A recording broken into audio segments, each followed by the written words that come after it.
দাদা, কার্নিভালের প্রচন্ড ট্রোল হয়েছিলেন যারা গেছিলেন অভিনেতা অভিনেত্রীরা।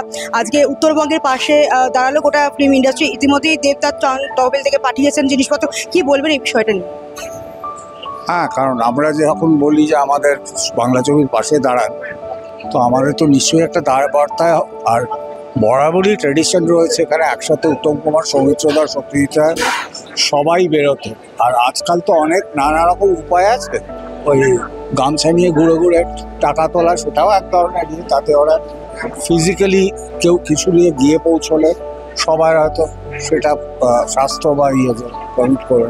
কিন্তু আমারও ইচ্ছে আছে যে আমরা আমাদের যতদূর সম্ভব, কারণ একতরফা তো হয় না, না হলে আমি বলবো যে যদি আমরা না করতে পারি তাহলে আপনারাও আমাদের পাশে দাঁড়াবেন। কিন্তু এই সিনেমা নিয়ে এখন কাটা ছোড়াছুড়ি বেশি দেখা যাচ্ছে নিজেদের মধ্যে। হ্যাঁ, আমি অন্তত কোনো ছোড়া বা চুরি কোনোটার মধ্যেই নেই। যারা করছে তারা করছে, কোনো কারণে করছে না হওয়াটাই বম্ব। ছবি করে দর্শকদের দেখতে দিয়ে তারাই ঠিক করবে।